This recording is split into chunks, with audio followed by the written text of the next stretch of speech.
And here we go. Good morning, good afternoon, good evening. Welcome to BWTM Online. Don't forget to rate, subscribe, and leave your comments as always. We appreciate you.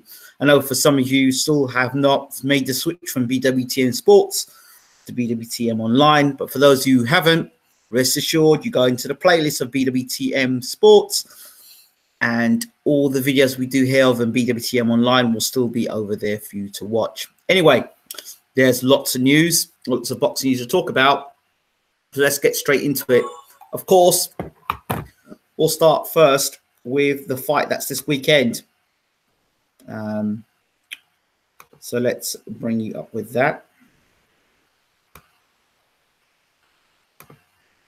Yeah, the fight this weekend. Adrian the Problem Broner versus Manny Pacquiao. A fight that most people think Pacquiao is going to win, but some people think that Broner can win because he's rededicated in the gym and he's refocused and he's going to do something he hasn't done in his career, which is kind of get a win recently over a top name opponent. Now, I guess you must have heard my views on Broner already, that I feel you just can't turn a tiger into a lion.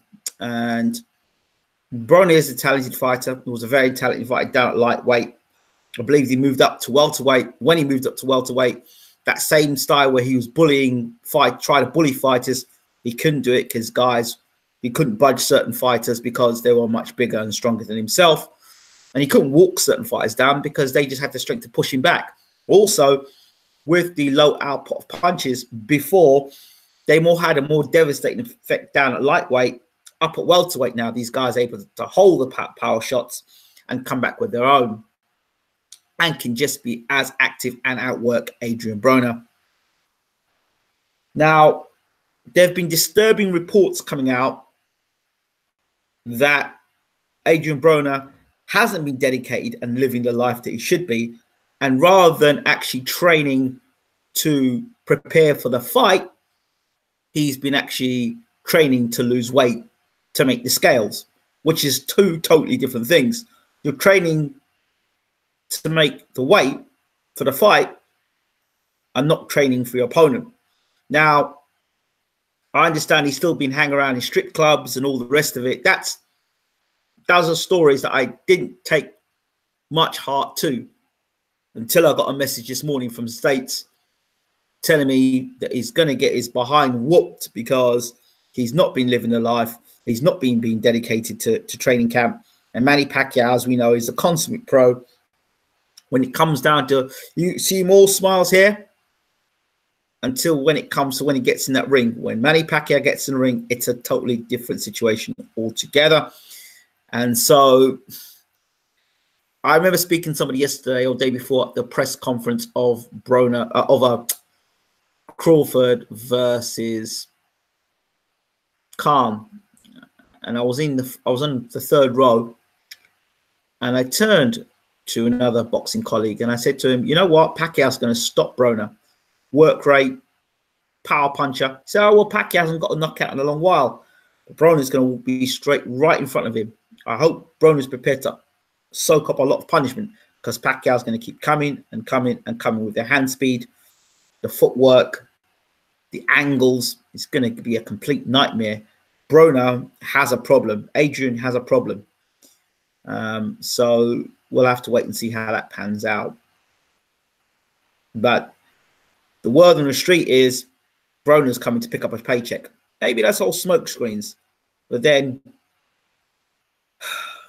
it's hard to believe otherwise based on Broner's recent performances in the ring.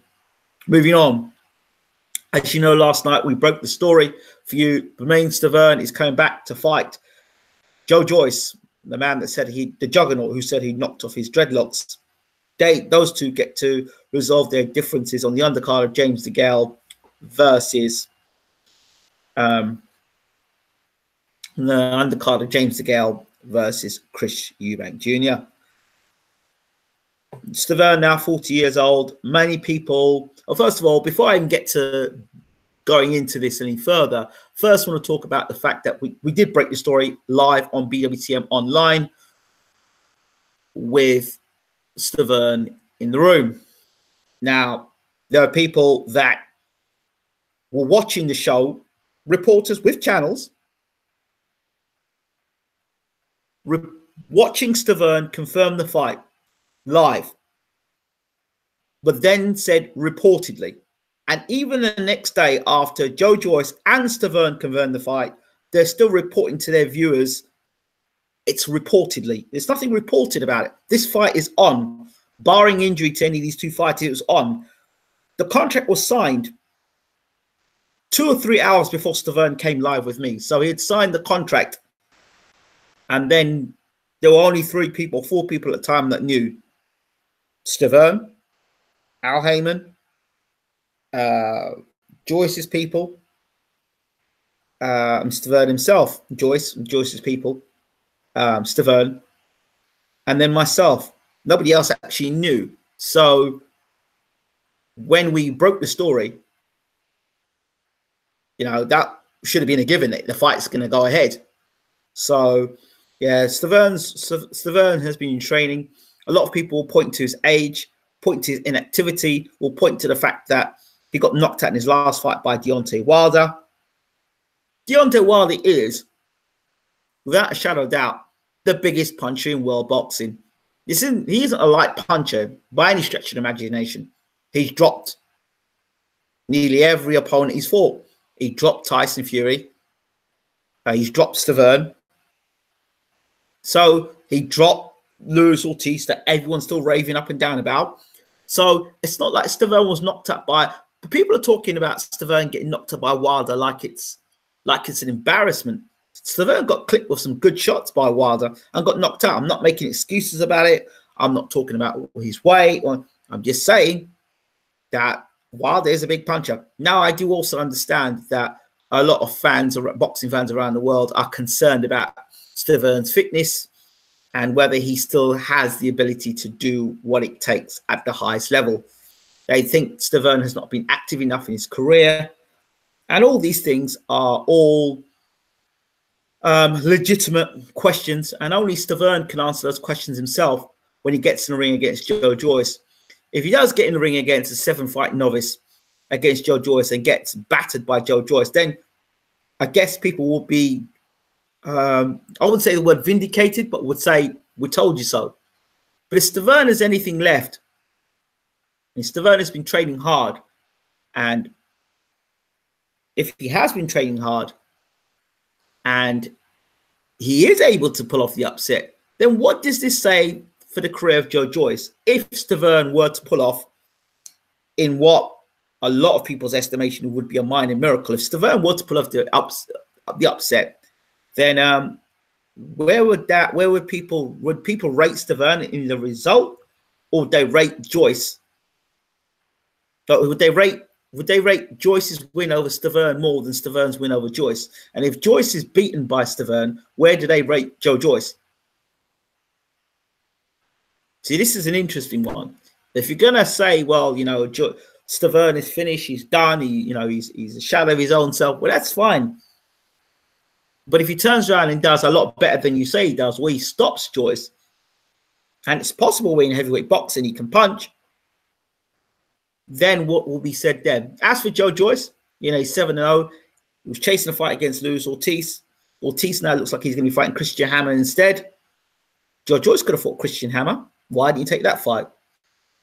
But he's going with Stiverne. I think it's a good fight. I think it's a fan-friendly fight. Stiverne has something to be motivated for. But I guess people would argue and say, well, he's going to be motivated to fight Deontay Wilder. So, you know, but then there's some rivalry there. There's some bad feeling there. Stiverne said there was no bad feeling. It was just business now. It's not WWE stuff. But we'll have to wait and see. Stiverne arrives in the country. He said he'll be in the country before the fight. So maybe weeks before the fight. We'll have to wait and see on that as well.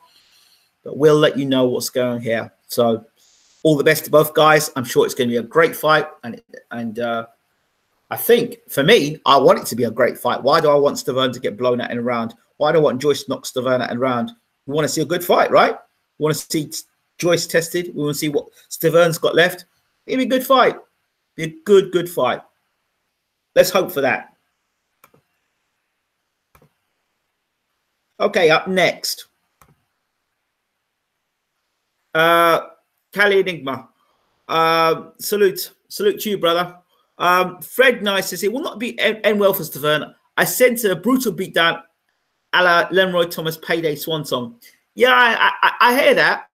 I hear that, but I also think that Leroy Thomas was never a world champion. I think people are giving Stiverne a lot of discredit because of the Deontay Wilder knockout, because that's the only reason why you can discredit Stiverne, the Deontay Wilder knockout. But if you're going to discredit Deontay Wilder, then discredit the man as a puncher. This man is a devastating knockout artist. Okay?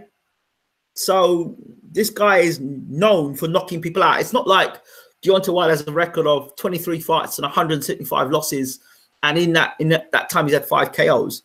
This guy is a pound for pound great puncher. So Tyson Fury found out to his detriment that Wilder can punch. Didn't think Wilder was much of a puncher. He was looking up at the lights in more than one occasion, understanding that Wilder is a heavy puncher, so much so that the talk about Fury wanting to jump straight back in with Wilder, he knows what time it is with that right hand. So you may want to get back in with Wilder, but you might want to warm up beforehand to make sure he's super sharp so he can avoid as much of that right hand as possible. So, and you know, we're talking about Deontay Wilder here, who's still unbeaten, who's still a long-reigning WBC champion, and is, well, as far as I'm concerned, well managed. And a lot of people out there want to see Wilder get beat. I understand that, but that's just hating. I don't know why people do that, because he's fought Luis Ortiz and Tyson Fury back to back. I mean, two of the best, most feared fighters in the heavyweight division. You could argue their positions 2 and 3, 1 and 3. You know, between Fury and Ortiz, or 1 and 4. So 2 quality fighters there. So I don't think, and then Wilder, Fury, and Joshua and Ortiz are the best boxing can give you at the moment. And of course, if you want to consider Dillian Whyte, but the top 3 are considered Whyte, Wilder, Joshua, and Fury. They're the best top 3. So the fact that Stiverne got knocked out by the biggest puncher in world boxing and is well on his way to being an all-time great puncher in the heavyweight division, that's not a bad thing. If he'd been blown away by like, if he got knocked up by, for example, Carlos Molina, oh, not Carlos Molina, Eric Molina. If he got knocked up by Eric Molina around, if he got knocked up by Charles Martin in the round, yeah, I'd get you. I'd understand you. I see that. But that didn't happen. And so I think we can allow Stiverne at least the opportunity to see what he has left. If he comes over here and gets bowled over by a round by Joyce now, and then you got to say to yourself, yeah, inactivity, the man is finished, or, you know, he should have taken some warm-up fights. But people are too quick to dismiss somebody. The guy has got knocked up by Deontay Wilder, but he comes back, and his first fight is fighting a guy who's in the top 10 and ranked highly by quite a few governing bodies, and ranked very highly by some guys, people in the UK. Joe Joyce, every time I come on the channel, it was on BWTM Sports. Every week we were talking about how great Joe Joyce is. So, and let's remember, Cali Enigma, you make a very, very strong point here. But Stiverne was picked by a lot of popular boxing channels right around now to beat Wilder. So Stiverne was no bum. This is Stiverne that won. I know a lot of people jump on the Stiverne thing that don't really understand their boxing. Stiverne won the world championships you know, when he was fighting for Canada. He beat David Price, who was the heir apparent at the time. Everyone was talking about David Price. He beat Robert Helenius on his way to becoming world amateur champion. So Stiverne is no bum. So, you know, Stiverne, what he did against Wilder really didn't do him any favors, and a lot of people say he was fat and out of shape and whatever. But let's just see how he does now. You know, there's always one great fight left in a fighter, and it would be a great comeback story if he came back and he did beat Joe Joyce. But I still think you've got to give the man credit. If he'd come back and he fought nobody, you would have turned around and said, Stiverne's coming back, he's fighting nobody. Now it's Stiverne's coming back, he's getting smashed. So you can't please anybody, most people in this world, because if he comes back and he fights a top opponent, he's getting smashed. If he comes back and fights a guy that nobody really knows about and a walkover, well, what's the point of that? Waste of money. So you get a good quality fight, and he's stepping up with Joyce. So there we go. Fred Nee says, Stiverne will not keep up with Joyce. Joyce is relentless. Stiverne does not put in the work in the gym. Yeah, I've heard that story many a time. So I'm not in the gym with Stiverne. That's Stiverne's problem. If he decides to get in the ring and not be in shape against a guy that has knocked his dreadlocks off, as So Joyce says, and he decides to do that, that is Stiverne's problem, not my problem. But from what I'm not saying anything. Well, we'll see. We'll wait and see until fight. Let's wait and see what happens in fight night. So that's it. Stiverne, February 23rd against Joyce on the undercard of Eubank Jr. versus James DeGale. I'm going to do things back to front here. I was going to go and talk straight about Dillian Whyte, but I'm going to do this first. I'm going to talk about this man, Christopher Kongo. He's unbeaten, and he fights on the undercard of DeGale versus Eubank Jr. for the vacant IBO. Well, Eubank Jr. and DeGale are fighting for the vacant IBO world title, so I understand. But this guy is going to be in a Commonwealth Eliminator. So he tells us at BWTM Online, he's going to be in a Commonwealth title eliminator. Now, here's the thing about Christopher Kongo, right? Or Chris Kongo. Too Slick Kongo. Would you believe this? I was talking to my man, Cali Enigma, just earlier on. Let me give you his record. So his record is 10-0 with 6 KOs. Now, I don't know Chris Kongo. I like to talk to and do interviews with. Likeable chap. Like he's 10-0, 6 KOs. He's 6 foot, 183 centimeters. He's from residence of Bermondsey, London, UK, United Kingdom. So, yeah. And he's in the welterweight division. Now, the welterweight division is stacked, as we know. Now, he fights on the undercard of Eubank and DeGale, but he has no promoter. Now, I don't know what the situation is. So he's fighting on the undercard of a PBC show. Whether he'll get signed by PBC afterwards, I don't know. But it's an eliminator for it's an eliminator he's fighting for the Commonwealth title. So I understand. That's what he was telling me, but he's definitely on the undercard. That's what he told me. So we'll have to wait and see how that works out. But, I mean, the only things I'm thinking, and I'm only just thinking off the top of my head here, I don't know for sure, but some of the guys he's fought on his record. Now, the last guy he fought was on the 9th, was in September 29th against a guy called Adam Grabich. And this guy he had 5 wins and 22 losses. Before that, he fought a guy called Trinza. He had 27 fights and 78 losses. Then a fight before that was Sergey Mbomo. He had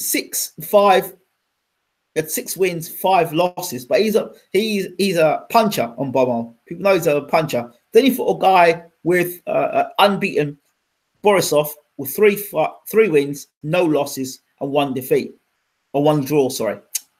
Then he fought a guy called, before that was Cuban. 23 fights, 23 losses. Then he fought a guy down here called William Warburton, who had 23 wins with 117 losses. When he made his debut, in fact, he fought William Warburton twice. And then Jason Nesbitt, 10 wins, 196 losses. Now, I don't know. But for me, at the moment, this Chris Kongo has not been matched very hard.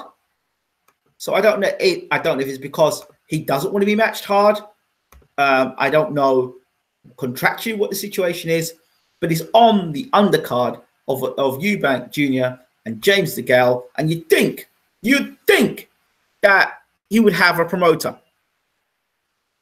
I can't understand it. I can't understand it. So we have to wait and see whether Chris Kongo can raise his game at the next level. But surely the guy, surely the level of opposition he had so far, if he's really looking at being, you know, an elite welterweight, he's going to have to step up. And he mentioned in the interview, he's going to go the hard way to do it, which means, well, he said that what can happen is you can get fed a whole lot of easy fights, but when you get to the top, you're going to have to face the very best. So it depends how Christopher Kongo is going to go over his career. He's a very skilled boxer. He's very slick, too slick. That's what his name is. So I'm just putting his name out there. Who knows? Will Al Heyman sign him?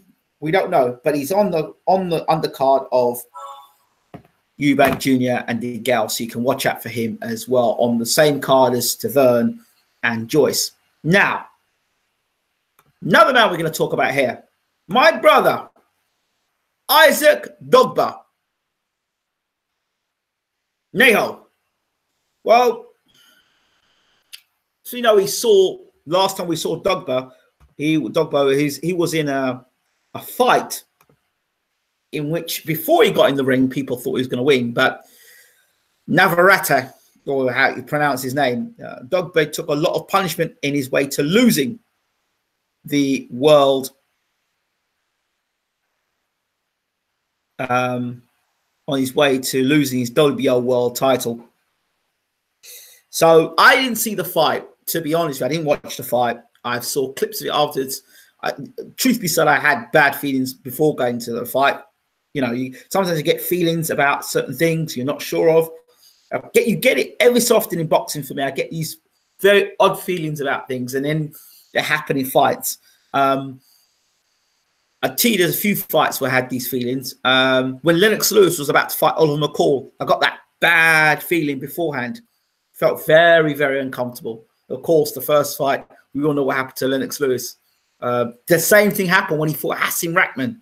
That really very uncomfortable feeling before a fight. And then it all kind of unravels in front of you. Yeah, so I didn't know what it was. But according to Dogboe, he says that it was because of his weight and he was struggling with his weight for the fight. That's what he tells us at BWTM Online. He says that it was his weight that was the problem and that he's going to bring a nutritionist. Now I have to go back and watch the fight again, because if the guy was technically a better boxer than Dogboe, then no matter how much weight he loses or he gets his weight and he gets himself into the right condition, he still is going to have to be able to, the boxing, he's still going to have better boxing skills if that's the case.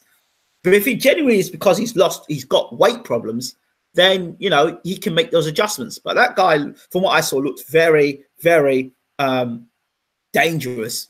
To me, personally speaking, if you ask me, he looked like he was set up. There was no reason whatsoever that Dogboe had to take that fight, from what I understand. I didn't think it was a mandatory, so I don't know why he took the fight. It looked, to me, it looked like it was set up for him to, you know, to get beat. That's what it looked like to me. And it happens in boxing. If you remember rightly, I told you this about the Charlos. I said before they fought, I felt something was going to go awry that night. I didn't know what it was. I thought maybe the one that was going to fight the replacement against our friend Kobrov, Matt Kobrov. We thought that would happen there, but it was against actually Tony Harrison, a former BWTM guest, actually, that the Charlo lost his title. So at times in boxing, you have situations where behind the scenes, there's either an argument about money, argument about contracts, something said that the promoter doesn't like the way things are going. And the easiest way to get a person out of contract, to get them negotiating with you again, is to get their ass beat.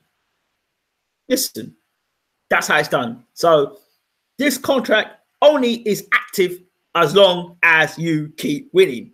You lose this contract, you have to sign a different contract with me. Or in the contract, it says, well, if you lose your next fight, this is what happens.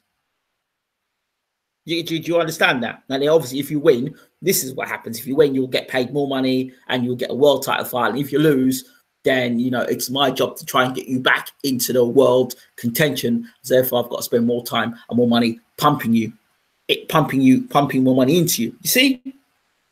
So easiest way to cut a contract like that is, I'm speculating. So the easiest way to do that is set your man up to get beat.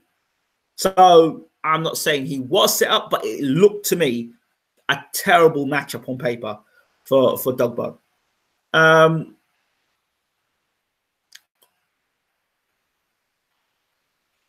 Dogboe got set up, says Callie. He says he was technically better than Dogboe. Okay. He has a good engine, but the Mexican took all the early round punishment and destroyed Neho at the end. Oh boy. He was definitely set up. Long, rangy, and tough. Yeah, I know. If you look at Dogboe, I've obviously, you know, I've seen him up close. That boy, featherweight, he ain't no featherweight. He looks more like a welterweight the way his body is shaped. He looks like a welterweight or like middleweight. You look at Dogboe, he's thick, proper thick Ghanaian, real thick, rock solid of muscle.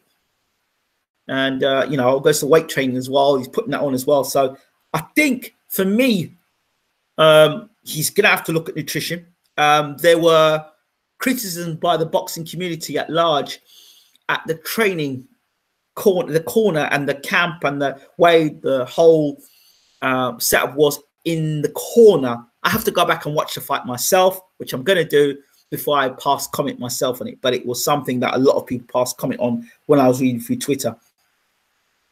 So what I was going to say is, Bob Arum wants Dogboe to have a rematch against Navarrete.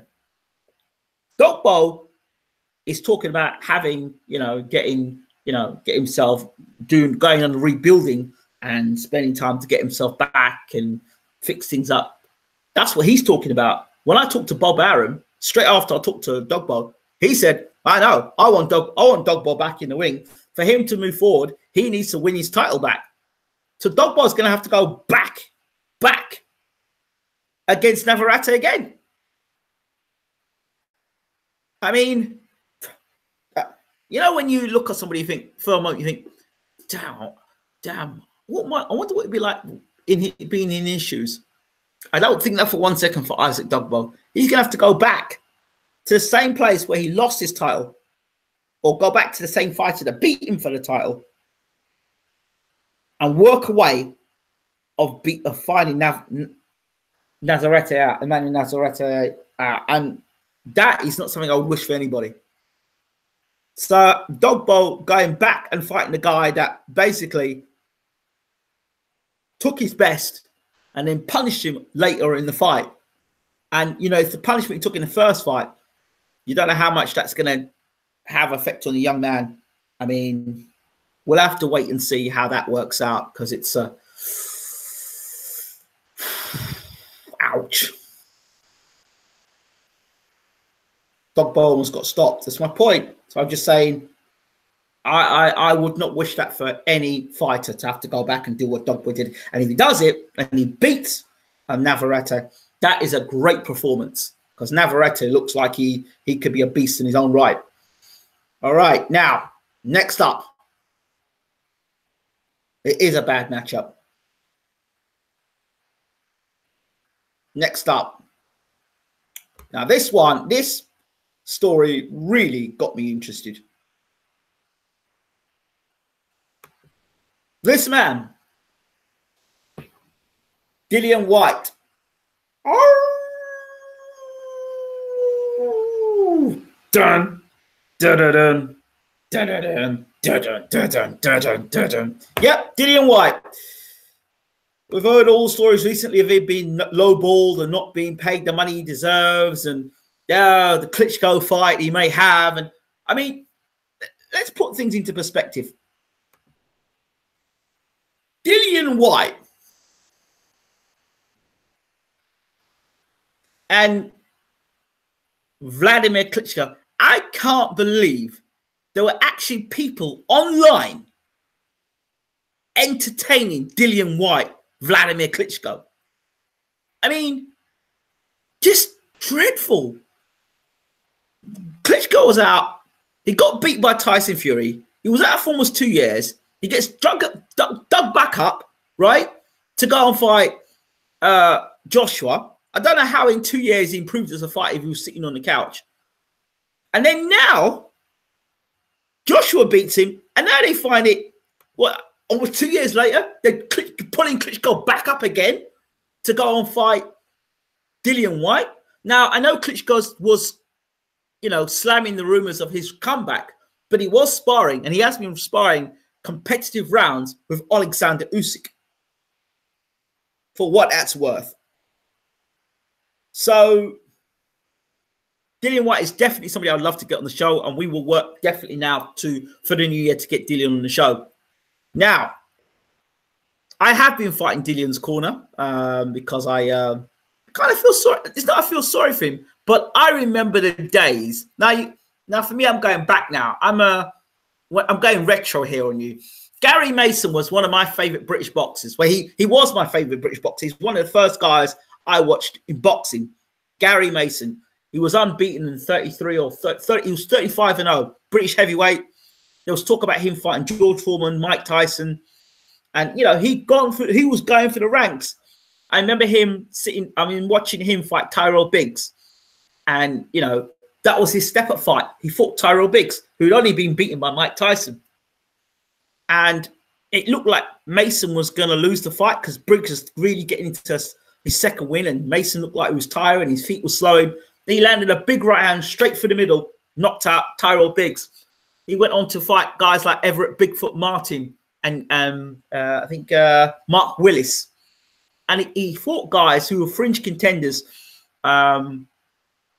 before he met Lennox Lewis. For me, again, terrible matchup. Why was Gary Mason, who was ranked number 4 in the world, on the verge of fighting for a world title, going to fight against Lennox Lewis, who was European champion, 15 fights, Olympic gold medalist? Why was that fight made? Money? Yeah, well, that wasn't worth it because Gary had a retina damage done to his eye, and it really was basically the end of the Gary Mason career. So I say all this to say, when I talk about Gary Mason, I say all this to say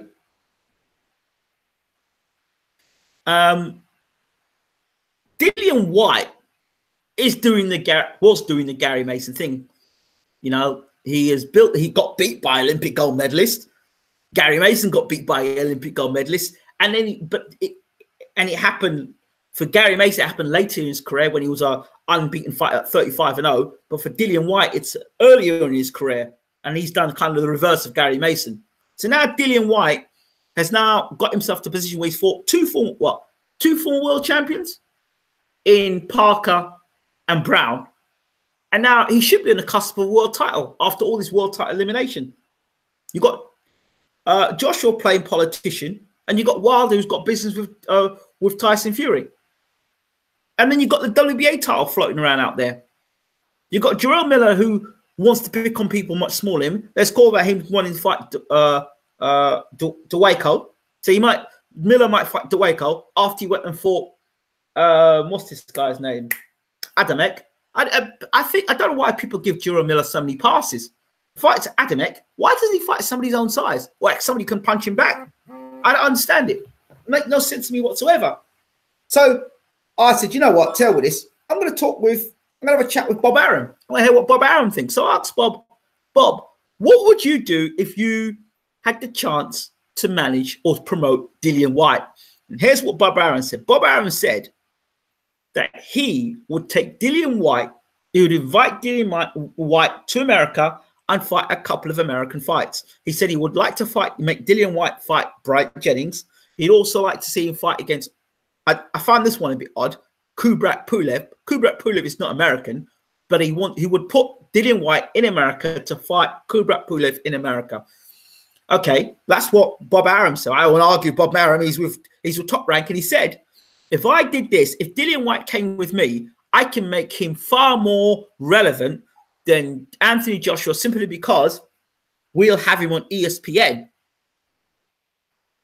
Because obviously Anthony Joshua fights in DAZN, or better known as Dead Zone by a few people, quite a few people in boxing. He says that Top Rank with the ESPN app is connected to ESPN app, which is connected to ESPN. DAZN, however, is just DAZN.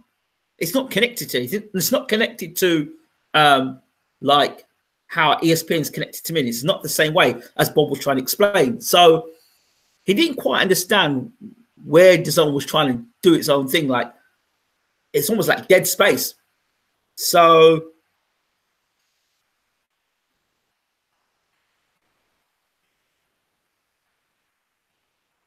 he's basically saying, Bob Arum is saying basically that because he'd be on the ESPN network, he'd get seen by millions. So that's millions and millions of people across America. So I understand why Bob is talking about, because if you think about England, the UK, people in the UK are sometimes can be very narrow-minded. The UK fits into Chicago I think about 5 or 6 times over, and that's just Chicago. That's the UK. That's the whole of Great Britain fitting into Chicago 5 or 10 times over. When we're talking about the whole of America here, so if the whole of America are tuning to watch, or most of America are tuning to watch ESPN to watch boxing, and Dillian Whyte is on there, I think it's a great opportunity. I think Bob Arum knows what he's talking about. He is a legendary promoter for a reason. And I also asked Bob what it takes to be a world-class legendary promoter. He said, apart from age, he says, not Bob, I was talking to actually, Colin Hart, and I asked him about what it takes to be a top promoter. And he said, Don King was the best. He said, because Don King did something that other promoters wouldn't do, which is actually go out on the streets and stand outside stadiums and sell tickets. He stood outside the stadium and went out in the streets to try and sell tickets for Nigel Benn versus Chris Eubank, the rematch. That's how great Don King was. That's what separates a Don King from every other promoter you can mention. Could you imagine our promoters in the UK standing outside Wembley or walking down High Street in Wembley trying to sell tickets for a fight the way Don King would? You couldn't pull that off. That's what makes Don King so great. So when I hear people who lack so much knowledge saying that how these promoters who promote a couple of fights a day are as great as Don King, it's an absolute disgrace. Absolute disgrace. So, you know, does King still promote? I believe he still does promote a couple of fighters. He still promotes Stiverne. So there's a good possibility if things go according to the BWTM plans, we'll be able to do a behind the scenes with Berman Stiverne. I think it'd be great because we'll get to meet certain people we wouldn't probably normally get to meet because we'll be with Stiverne.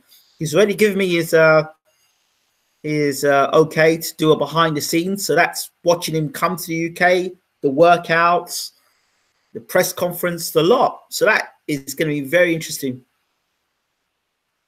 Times have evolved with social media and internet. You can't do as Don King did in the past. So Muhammad Ahmed is making the excuse that so social media stuff that would be a benefit. I still think that people don't buy products, people buy people. So me personally, I don't agree with that statement. I think Don King could still go on the streets and he could still sell a fight because you've either got it or you ain't got it. The fact that he did it when there was no social media around was even greater. So there was no YouTube to sell himself. Could you imagine Don King today?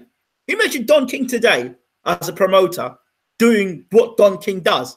He'd eat everybody up. I mean, Don King's alive today. He's not the same Don King. If he had the same sort of spirit he had like he did back in the 80s and the 70s, that time when Don was doing that, he'd be unstoppable. Of course you can do it all.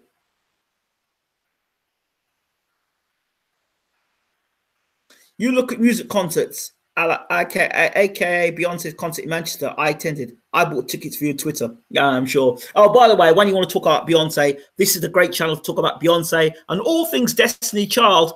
Check out the 4 interviews we've got here on BWTM, exclusive with the former manager of Destiny's Child, Kenny Moore, a regular on BWTM, tells us all the stuff, the backstory about Destiny's Child, even in his book, has given us a shout out as well. Destiny's Child, the Andretta Tillman story. Check it out. The Making of a Child of Destiny. So I thought I'd just plug that while I was at it as well.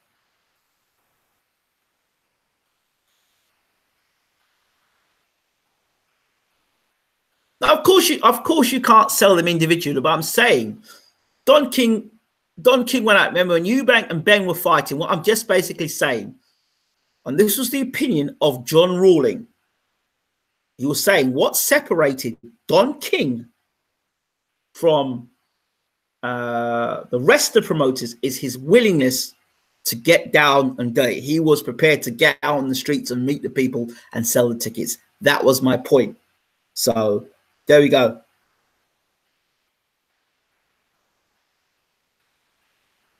So I can see the trolls have hit the room. Right. So back to my point about Dillian Whyte. I think what would happen if Dillian Whyte were to join Bob Arum? Imagine Dillian Whyte and Bob Arum. Now, I want to ask the American listeners here, Dillian Whyte joining Bob Arum at Top Rank and being on ESPN. Can he do that? Now, think about it. Dillian Whyte could argue and say, well, Matchroom have made me a pay-per-view fighter now. But does that really matter? There's no point in you being a pay-per-view fighter and then being lowballed by the same people who created you to become a pay-per-view fighter. So at this point, do you still stay with Matchroom or do you go with another promoter? If so, who would you go to? Would you go to Frank Warren, who would be a direct rival to Eddie Hearn? And you have to think to yourself, Wilder and Fury was made pretty quickly. I can't see why, if Frank Warren were to promote Dillian Whyte, a Wilder fight couldn't happen if Wilder was still champion after he beat Fury. Or even so, after if Fury were to become champion and Whyte were to jump ship, then Whyte versus Tyson Fury for the WBC Heavyweight Championship of the world, that could be a fight made there. Both being promoted by Frank Warren. Why not? If not, well, then why not make Dillian Whyte over at PBC with Al Heyman? Al Heyman would have Deontay Wilder and Dillian Whyte. That's another way the fight can be made. So it's another way for Dillian Whyte to get on with his life without having to worry about Anthony Joshua. Let me know what you guys think about that, because I think it's all important to hear what you've got to say.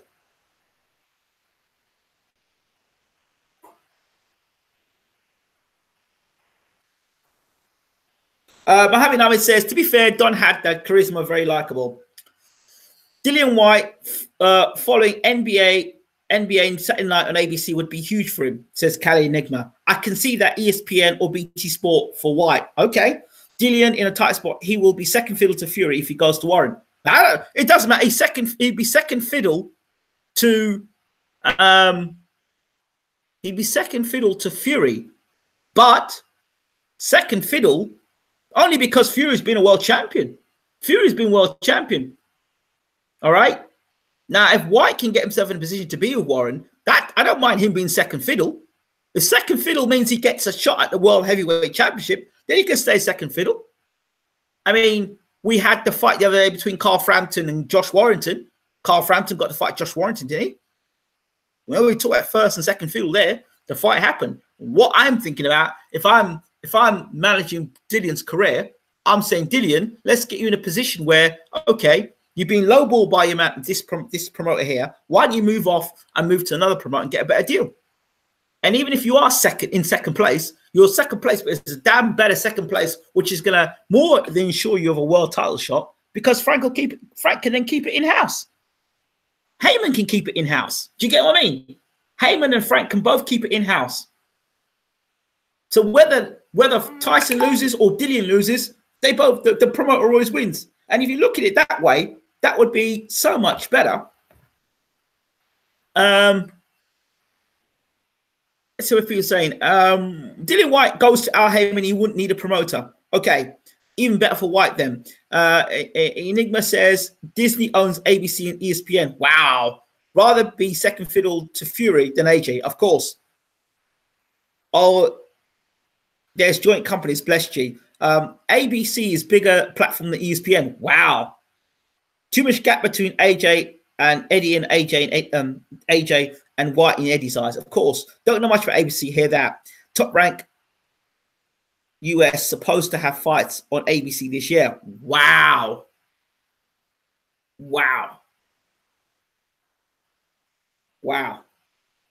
So, I mean, for Dillian Whyte, Dillian, if you're listening, I'd love to know what you think of what Bob Aaron's had to say. He proposes for you to leave. He says that you should leave Eddie Hearn and Matchroom because they've not honored or they've not done what they said they would do, which is get you that world title fight.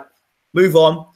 They'll offer you a few fights in America and make you more relevant in boxing than Anthony Joshua. Well, it's interesting. Well, while Joshua sells gates out in the UK and Whyte builds a following in America, who's going to be more relevant? Who would be more relevant? Well, you'd think Anthony Joshua. But Whyte would have an American network behind him. That's pretty powerful. I know you've got Showtime.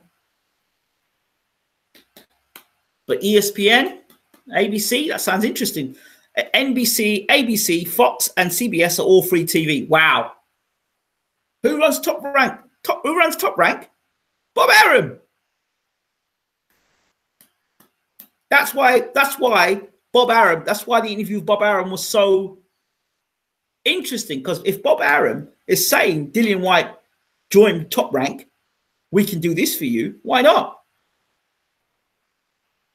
American media's all free, straight up. Viacom owns Showtime and CBS. Okay, nothing, no one else can do until AJ gets beat. Yeah, there is something they can do. They can hop. Whyte can hop to Warren, or he can hop to Heyman, and now's the best time to do it.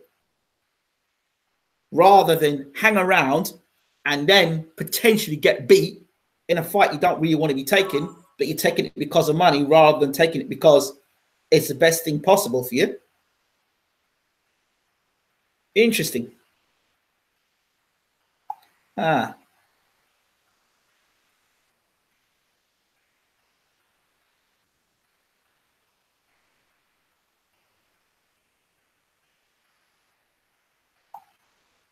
Just checking these Google alerts that's coming up now.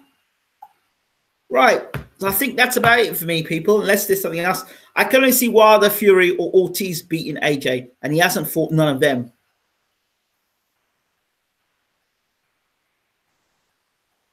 Where does Alexander Usyk fit into the mix?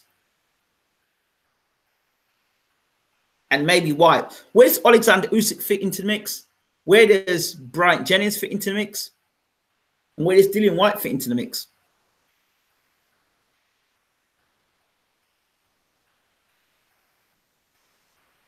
So lots to think about, lots to talk about. Okay, I'm going to end this now, but thank you all so much as always. Please don't forget to rate, subscribe, leave your comment, share the video, tell people where we're at now. Shout out once again to the people in the room. Cali Enigma, Razor Ramon, Ruben Guerrero, Mohammed, Ahmed,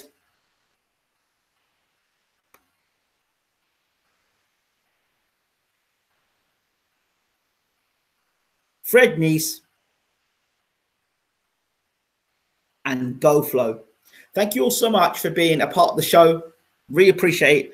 Next video, next couple of videos, I'll be uploading my talk with Harold the Bomber Graham and his night where he got KO'd by Julian Jackson. We talk about that, his career, and being part of a video game.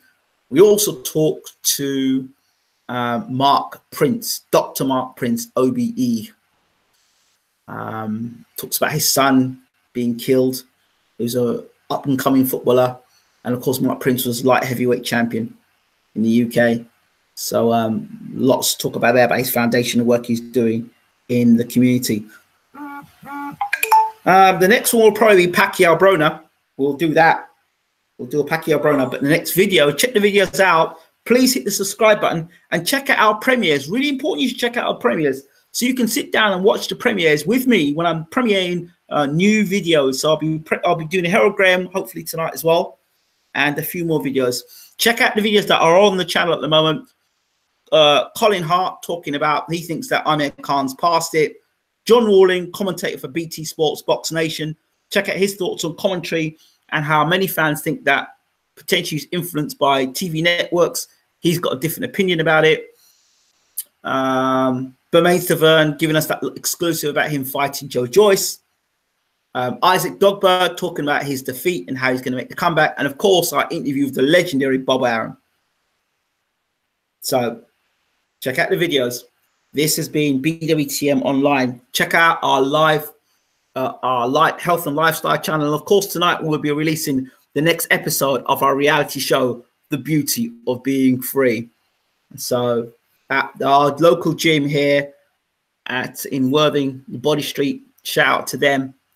And more work with EMS training for 20 minutes. So all it takes, 20 minutes a week is all you need to get yourself in shape, get your muscles built. The EMS training gives you 3 times the amount of stress and workout than a normal workout in a gym would give you. So it's really interesting. Yeah, we'll work on Tyson's brother as well. Actually, Tyson Fury, if you're listening to the show, I know that you're going to be literally 5 minutes away from me shortly. You're going to be coming to my hometown. So hopefully you can stop in for a cuppa. Right, I'm out. Take care.